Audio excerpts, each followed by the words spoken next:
안녕하십니까. 한겨레 캐스트 2012 주간 이슈 전망 시간입니다. 저는 한겨레신문 정치부 성한용 기자입니다. 대통령 선거 법정 토론 가운데 두 번째 순서가 조금 전에 끝났습니다. 지난 4일 첫 번째 토론이 여러 가지 화제를 불러일으켰는데요.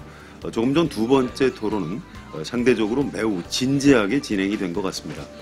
그동안 법정 토론 말고 다른 양자 토론이 몇 차례 좀 있었더라면 법정 토론 비중이 오히려 줄어들었을 텐데요. 지금까지 후보들 간의 상호 토론이 전혀 없었기 때문에 역설적으로 법정 토론의 세 차례 유권자들의 눈길이 많이 쏠리는 것 같습니다. 오늘은 대선 후보 법정 토론회의 영향력이 과연 얼마나 되는지 정치부 김종철 기자와 함께 몇 가지 얘기를 나눠보도록 하겠습니다.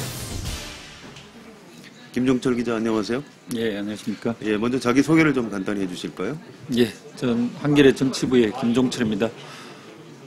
지금 국회 새누리당을 주로 취재하고 있고요. 제가 좀 정치부에서는 좀 오래됐습니다. 성 선배 물론 저보다 오래 계셨지만은 저도 1992년 대선부터 취재했습니다. 대통령 선거가 지금 몇 번째가잖아요? 92년부터면? 92년, 97년, 2002년, 2007년 다섯 번째. 예, 다섯 번째 대통령 선거 취재가 되겠네요. 예, 여러 가지 전문적인 말씀을 좀 듣겠습니다. 곧바로 좀 본론으로 들어가야 될 것 같은데요. 자, 2차 법정 토론회에서 세 후보가 토론한 내용에 대해서 살펴보고 그 다음에 평가를 해보도록 하겠습니다. 먼저 토론 주요 장면을 들어보겠습니다. 박근혜 후보는 당시에 음마아파트 30채가 지금 시가로 300억 원인데 받으면서 그때 상속세든 증여세든 내셨습니까? 지금 이제 이정희 후보께서 똑같은 질문을 이제 또 하고 계십니다. 저 대선 끝까지 완주하실 계획은 없으시죠? 지난번에 말씀하신 거 보니까 우리 문재인 후보하고 단일화를 하시겠다는 의지가 상당히 강하신데. 새누리당 정부 4대강 공사에 22조 원 쏟아부었습니다. 5년 동안 부자 감세해준 돈이 100조 원입니다. 박근혜 후보는 그걸 법안 날치기 또 4년 내내 예산안 날치기로 거들었습니다. 어떻습니까? 김종철 기자가 이번 2차 토론을 좀 전반적으로 총평가를 좀 해주시죠. 어떻게 보셨습니까? 이번 2차 토론도 1차 토론과 같이 토론다운 토론은 없었다. 이렇게 저는 좀 평가하고 싶습니다. 토론이라는 것은 원래 좀 이렇게 치고받고 좀 심도 있게 진행돼야 되는데 이번에도 역시 좀 질문하고 하나 답변하면은 끝나는 식이라서 사실 깊이 있는 토론이 안 이루어져서 그게 좀 아쉽습니다. 후보자 한 사람씩 차례로 지난 1차 토론과 비교해서 한번 오늘 토론이 어땠는지 평가를 했으면 좋겠습니다. 먼저 박근혜 후보는 오늘 토론 모습이 어땠는지 좀 평가를 해주시죠.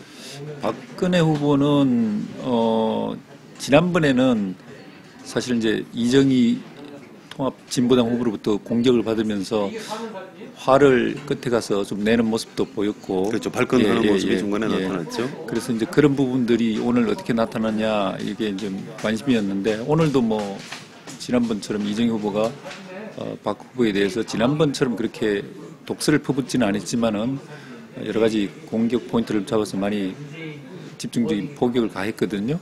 근데 거기에 대해서 박 후보가 의외로 잘 받아넘겼어요. 박 후보 쪽은 일단 실수 안 하고 무조건 참아라 이런 걸 이제 박 후보한테 주문을 했었는데 그 주문대로 잘 받아서 비교적 그 공격에 대해서도 발끈하는 모습은 없었고 또 하나 좀 특이했던 점은 오히려 역공을 펴기도 했습니다.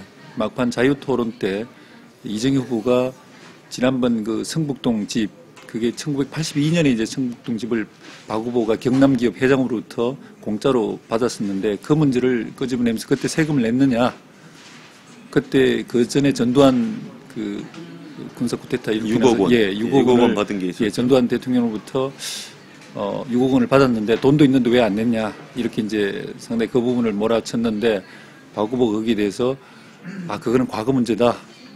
그건 더 이상 언급하지 않겠다라고 하면서 근데 당신은 27억 원 그 국고보조금을 이번에 출마함으로써 받는데 곧 단일화 할 거 아니냐. 근데 왜 그 27억 원 어떻게 할 것이냐.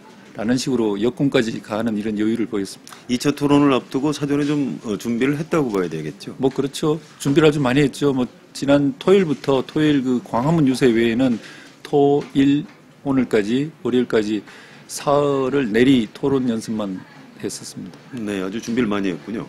그런데 경제 민주화라든가 오늘 토론 주제가 경제였는데요. 예. 또 이명박 정부의 경제 실정이라든가 이런 것 때문에 사실은 박근혜 후보가 좀 불리한 주제일 것이다. 이런 관측들이 있었는데 전반적으로 오늘 뭐 선방했다고 보십니까? 그 부분에서는 박 후보 쪽 평가는 아마 선방했다, 굉장히 잘했다 이렇게 스스로들을 평가할 것 같습니다. 경제 민주화라든지 이명박 정부의 실정에 대해서는 문 후보라든지 이정희 후보가 많이 이제 비판을 가했는데 이명박 정부에서 민생이 파탄한 거 아니냐 이렇게 이제 비판을 했을 때 그 박근혜 후보는 거기에 대해서 뭐 오히려 이제 경제 실정은 참여정부부터 시작됐던 거다라고 하면서 문재인 후보에 대해서 역으로 비판하기도 하면서 문재인 후보는 어떻게 보셨습니까? 오늘 좀 토론을 잘 한 건가요? 문재인 후보는 지난번에는 그 박근혜 이정희 싸움에 존재감이 잘 없었잖아요. 보이지 않았다 이런 네. 평가가 있었죠. 그래서 이제 그 부분을 어떻게 이제 보완하느냐 이런 부분들이 이제 관전 포인트였는데 지난번보다는 좀 더 나았던 것 같습니다. 근데 그렇다고 해서 뭐 문재인 후보가 박근혜 후보를 공격한다든지 집중적으로 아니면은 좀 저 비판의 강도를 더 세게 한다든지 이런 게 없었고요. 그건 아마 그쪽 기조를 우선은 좀 안정감 있게 정책 차별화는 하되 안정감 있게 간다 이러한 기조를 택했다고 그래요. 그래서 그런 기조대로 박근혜 후보의 경제 민주화라든지 아니면 복지 문제에 있어서 차별성을 드러내려고 애는 썼는데 뭐 직접적으로 박근혜 후보를 공격한다든지 이런 건 없었습니다. 그래서 문재인 후보가 성품이 원래 부드러운 분이라서 그런 게 아니고 전술 전략상 예. 좀 온건한 이미지를 주기 위해서 예. 그렇게 준비를 했다. 예. 이렇게 봐도 되겠습니까? 그쪽에서는 1차 토론이 끝나고 나서 많이 내부에서도 우리 좀 더 세게 나가는 게 좋지 않냐 이런 이제 건의가 많이 올라갔다고 그래요. 네, 그렇죠. 예, 그랬는데 문재인 후보가 그거는 전체적으로 국민들 볼 때 대통령으로서 그 자질이라든지 어떤 겸허하고 이런 부분들을 드러내는 게 안정감을 보여주는 게 더 낫다. 그래서 굳이 공격적으로 나가지 않겠다. 이런 방침을 정했다라고 그러더라고요. 예, 박근혜 후보하고 이정희 후보가 참여정부의 이제 경제정책 실패, 양극화가 벌어진 것에 대해서 이제 몇 차례 공격을 하는 것이 눈에 띄었는데요. 예. 문재인 후보가 여기에 대해서 좀 인정하고 뭐 국민들한테 약간 사과하는 그런 토론을 했죠. 예, 그런 부분도 있었어요. 그 참여정부에서 뭐 비정규직이 늘어난 거라든지 이런 부분들에 대해서 참여정부 실정에 대해서 그때 특히 이제 재벌 문제라든지 이런 부분에서 제대로 못했던 부분들은 사과하고 그건 실패를 인정을 하고 그렇지만 지금 한나라당, 새누리당이 내놓았던 경제민주화라든지 이런 것들이 그러면 제대로 된 해법이냐 그건 아니지 않느냐라고 이렇게 이제 반격을 했었죠. 예, 그러니까 이명박 정부하고 박근혜 후보가 예. 같은 정책 아니냐 이렇게 그렇죠. 이제 역공을 취하려고 노력했는데 효과는 좀 있었다고 보십니까? 글쎄요, 그게 뭐, 토론 자체가 워낙 짧았기 때문에, 반격을 한 게 사실은, 다른 분야도 그렇고, 다른 분들도 그랬지만은, 자기의 생각을 다 드러내기에는 시간이 짧아서 좀 효과적으로 했다, 이렇게 보기는 좀 힘들 것 같습니다. 예, 이정희 후보는 오늘 토론을 어떻게 했다고 평가할 수 있을까요? 이정희 후보는 아무래도 이제 진보정당 후보니까 진보적인 정책 이런 부분들을 이제 많이 알리려고 노력했지만은 뭐 그것보다는 사실은 이제 결국 박근혜에 대한 공격, 비판 이런 것들이 오늘도 역시 이제 돋보였습니다. 처음에 그 기조연설 때부터 박 후보의 장충동 집 문제를 거론했고 나중에 자유토론 때도 그 장충동 집 세금 결국 이제 복지를 하려 그러면은 세금이 필요한데 세금은 그 가진 사람이라든지 고소득층부터 내야 되는 거 아닙니까? 근데 박근혜 후보는 그때 세금을 냈습니까? 이렇게 이제 그런 연결고리로 이렇게 이제 공격을 했었는데 뭐 어떻게 보면은 박근혜 후보를 상당히 난처하게 만들었는데 그게 뭐 득표가 될지 그거는 좀 더 좀 지켜봐야 될 것 같습니다. 어차피 박근혜 후보 지지자라든지 이미 마음을 정한 사람들은 그 부분에 대해서 또 다른 생각을 할 수도 있을 테니까요. 네, 제가 지금 회사에 좀 급히 들어오면서 택시를 타고 들어왔는데요. 네. 택시 기사분한테 여쭤봤어요. 토론을 누가 가장 잘합니까? 그랬더니 자기가 듣기에는 라디오로 들었는데 이정희 후보가 가장 똑똑한 것 같다 이런 예. 평가를 하더군요. 예, 이정희 후보가 일단 좀 순발력이 있었고요. 또 말하는 톤도 다른 두 후보에 비해서 좀 더 똑부러지게 이야기하고 등등 이런 거 볼 때는 토론의 긴장감이라든지 이런 것들을 불어넣고 그런 부분에서는 이정희 후보가 정말 발군의 실력을 발휘했었죠. 예, 3차 토론까지 이정희 후보가 간다고 봐야 되겠죠.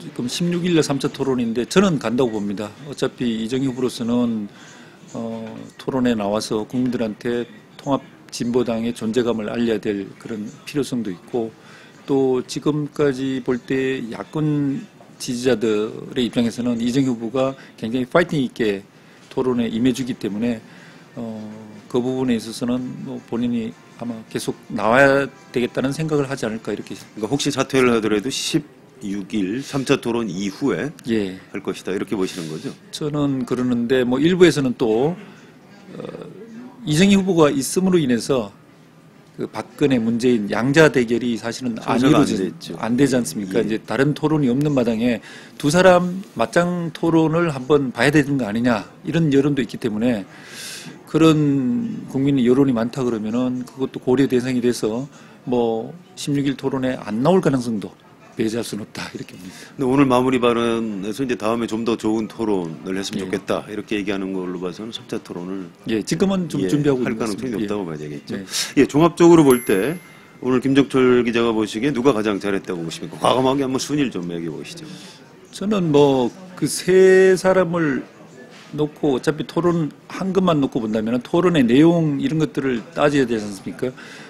이정희 후보는 순발력이라든지 이런 것들은 좋았는데 어떻게 보면은 박근혜 후보를 의식한 어떤 공격이라든지 이런 것들이 오히려 이제 토론의 그 본질적인 내용에서는 좀 멀어진 부분이 있기 때문에 그런 부분에서는 조금 전 점수를 덜 주고 싶고 그렇다 그러면은 문재인 후보가 그 중에는 그래도 차분하게 잘했다라는 생각이 들고요. 박근혜 후보는 우선 좀 지난번처럼 동문서답하고 이런 건 많지 않았지만은 토론의 그 준비된 답변 여기 좀 치중하는 것 같아서 토론의 생생한 그 토론 이런 생동감은 부분이 떨어졌다. 떨어졌기 때문에 저는 문재인, 이정희, 박근혜 그 순서대로 그 토론을 순서대로, 잘했다 이렇게 보시는군요. 알겠습니다. 자, 이제 좀 실제 궁금한 거는요. 1차 토론하고 2차 토론까지 끝났는데 자, 이런 식으로 후보들끼리 하는 토론, 법정 토론 3차례밖에 없는데요. 이런 후보 간 토론이 대선 후보 지지율에 과연 어느 정도 영향을 미치는 것인지 이런 부분입니다. 자, 이 대목은 어떻게 보십니까? 저는 없는 것 같아요. 왜 그렇게 보십니까? 일단 토론을 보면서 그 결정할 분들은 사실은 이제 아직 그 마음을 정하지 못한 분들이잖아요. 근데 그분들이 판단을 누가 잘했는지를 판단을 하려 그러면은 이게 토론이 좀 더 심층적으로 이루어져야 되는데 네. 지금 토론은 그야말로 주고받기식 문답에 그치기 때문에 그러한 근거를 제공하지 못한다고 보기 때문입니다. 그래서 누가 잘했는지를 판단하기가 좀 힘들어요. 일반 국민들이 볼 때는. 네. 그냥 인상 비평에 그치기 쉽거든요. 지금 보면은 여기 사회자가 공통 질문을 하고 나서 그 다음에는 이제 그 두 사람 상호 토론을 하지 않습니까? 근데 1분 묻고 1분 30초 답변하고. 그게 끝이에요. 그래서 그 와중에 좀 미진한 게 있어서 다른 후보가 이제 질문했던 후보가 좀 한두 마디 물으려고 그러면 오늘도 사회자가 굉장히 계속 제지를 했거든요. 하지 말라고. 그러다 보니까 이건 준비된 이 격식이 너무 얽매이다 보니까 토론이 깊이 있게 진행이 안 되는 겁니다. 그리고 또 이게 이 자유토론이라고 있는데 그 자유토론도 제일 마지막에 있지 않습니까? 그것도 이제 한 번씩밖에 못 들어가는데 후보들끼리 그거 양쪽에 합해봐야 3분 3분이거든요. 6분 동안 네, 할 수 6분인데 있게 돼 있죠. 그것도 사실 이제 그게 좀 많았으면 좋겠어요. 그게 차라리 그런 포맷으로 계속 가고 이렇게 주제를 좀 좁혀서 최소한 한 10분이나 아니면 6분에서 10분 정도 이렇게 한 주제에 대해서 두 사람 간에 토론을 하게 하면은 깊이 있게 들어가는데 지금 토론은 저거는 토론이 아니라 토론을 막는 이런 전 TV 토론이 아닌가 이렇게 봅니다. 그래서 전혀 유권자들한테 판단할 수 있는 어떤 재료를 제공하지 못한다. 따라서 토론회가 그 지지율에 영향을 주지 못할 것이다. 김종철 기자는 현재 대선 판세 자체는 좀 어떻게 보고 계십니까? 지금 판세가 월요일 여론조사 언론사에서 많이 나왔지 않습니까?